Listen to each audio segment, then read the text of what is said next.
Big boss ಖ್ಯಾತಿಯ Deepika ಕಕ್ಕರ್ಗೆ cancer ಕಾಯಿಲೆ ಬಂದಿದೆ ಅಂತ ವೀಕ್ಷಕರೇ. ಸೊ ಈ ಒಂದು ವಿಡಿಯೋ ಸಿಕ್ಕಾಪಟ್ಟ ವೈರಲ್ ಆಗ್ತಾ ಇದೆ. ಖ್ಯಾತ ನಟಿ ಕೂಡ ಆಗಿದ್ರು ದೀಪಿಕಾ ಕಕ್ಕರ್ಗೆ ಇದೀಗ ಕ್ಯಾನ್ಸರ್ ಬಂದಿರುವಂಥದ್ದು. ಸೊ ಬನ್ನಿ ಈ ಒಂದು ವಿಡಿಯೋವನ್ನು ನೋಡ್ಕೊಂಡು ಬರೋಣ. ಈ ವಿಡಿಯೋ ನೋಡೋಕ್ಕೂ ಮೊದಲು ನೀವು ನಮ್ಮ ಚಾನಲ್ಗೆ ಸಬ್ಸ್ಕ್ರೈಬ್ ಆಗಿಲ್ಲ ಅಂದರೆ ಈ ಕೂಡಲೇ ಸಬ್ಸ್ಕ್ರೈಬ್ ಆಗಿ, ಹಾಗೆ ಪಕ್ಕದ ಬೆಲ್ ಐಕಾನ್ ಕ್ಲಿಕ್ ಮಾಡ್ಕೊಳ್ಳಿ ವೀಕ್ಷಕರೇ. ಹಿಂದಿ ಕಿರುತೆರೆಯ ಜನಪ್ರಿಯ ನಟಿ ದೀಪಿಕಾ ಕಕ್ಕರ್ಗೆ 2ನೇ ಹಂತದ ಯಕೃತ್ಗೆ ಕ್ಯಾನ್ಸರ್ ಇರುವುದು ಪತ್ತೆಯಾಗಿದೆ. ಈ ವಿಚಾರವನ್ನು ಸೋಷಿಯಲ್ ಮೀಡಿಯಾದಲ್ಲಿ ನಟಿ ತಿಳಿಸಿದ್ದಾರೆ. ಈ ಸುದ್ದಿ ಕೇಳಿ ಫ್ಯಾನ್ಸ್ಗೆ ಶಾಕ್ ಆಗಿರುವಂಥದ್ದು. ನಟಿಯ ಇನ್ಸ್ಟಾಗ್ರಾಮ್ ಪೋಸ್ಟ್ನಲ್ಲಿ ನಿಮಗೆಲ್ಲರಿಗೂ ತಿಳಿದಿರುವಂತೆ, ಕಳೆದ ಕೆಲವು ವಾರಗಳು ನನಗೆ ತುಂಬಾ ಕಷ್ಟಕರವಾಗಿತ್ತು. ನನ್ನ ಹೊಟ್ಟೆಯ ಮೇಲ್ಭಾಗದಲ್ಲಿ ನೋವು ಕಾಣಿಸಿಕೊಂಡಿತ್ತು. ಆಸ್ಪತ್ರೆಗೆ ಹೋದಾಗ ಲಿವರ್ನಲ್ಲಿ ಟೆನ್ನಿಸ್ ಚೆಂಡಿನ ಗಾತ್ರದ ಗೆಡ್ಡೆ ಇರುವುದು ತಿಳಿಯಿತು. ಆ ಗೆಡ್ಡೆ 2ನೇ ಹಂತದ ಮಾರಕ ಕ್ಯಾನ್ಸರ್ ಎಂದು ಗೊತ್ತಾಯಿತು.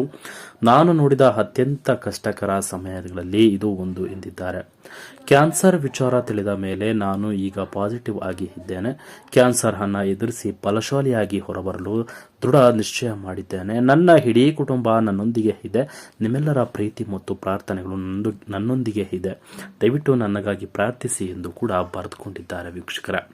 ಸದ್ಯ ಕ್ಯಾನ್ಸರ್ನಿಂದ ಮುಕ್ತರಾಗಲು ನಟಿ ಸೂಕ್ತ ಚಿಕಿತ್ಸೆ ಪಡೆಯುತ್ತಿದ್ದಾರೆ. ಸದ್ಯ ದೀಪಿಕಾಗೆ ಕ್ಯಾನ್ಸರ್ ಎಂದು ಸುದ್ದಿ ಕೇಳಿ ಫ್ಯಾನ್ಸ್ ಕೂಡ ಕಂಗಾಲಾಗಿರುವಂಥದ್ದು. ಆದಷ್ಟು ಬೇಗ ಅವರು ಗುಣಮುಖರಾಗಲಿ ಎಂದು ಅಭಿಮಾನಿಗಳು ಕೂಡ ಪ್ರಾರ್ಥಿಸುತ್ತಿದ್ದಾರೆ. ಸದ್ಯ ಸಲ್ಮಾನ್ ಖಾನ್ ನಿರೂಪಣೆಯ ಬಿಗ್ ಬಾಸ್ ಹಿಂದಿ ಸೀಸನ್ 12ರಲ್ಲಿ ದೀಪಿಕಾ ವಿನ್ನರ್ ಆಗಿದ್ದರು. ಕಿರುತೆರೆ ಹಲವು ಸೀರಿಯಲ್ನಲ್ಲಿ ನಾಯಕಿಯಾಗಿ ನಟಿಸಿದ್ದಾರೆ. ಶೋಯೆಬ್ ಇಬ್ರಾಹಿಂ ಜೊತೆ ನಟಿ ಮದುವೆ ಆಗಿದ್ದಾರೆ. 2023ರಲ್ಲಿ ನಟಿ ಗಂಡು ಮಗುವಿಗೆ ಜನ್ಮವನ್ನು ಕೂಡ ನೀಡಿದ್ದಾರೆ. ಸದ್ಯ ಆದರೆ ಈ ರೀತಿಯ ಒಂದು ದೊಡ್ಡ ಕಾಯಿಲೆಗೆ ಇದು ತುತ್ತಾಗಿರುವಂಥದ್ದು ನಟಿ ದೀಪಿಕಾ ಕಕ್ಕರ್ ಅವರು. ಸೊ ಇದರ ಬಗ್ಗೆ ನಿಮ್ಮ ಅನಿಸಿಕೆಗಳನ್ನು ತಿಳಿಸಿ. ಇದೀಗ ರೆಸ್ಟ್ನಲ್ಲೇ ಇರುವಂಥದ್ದು ದೀಪಿಕಾ ಅವರು. ಬಿಗ್ ಬಾಸ್ನ ವಿನ್ನರ್ ಕೂಡ ಆಗಿರುವಂಥವ್ರು ಇವರು.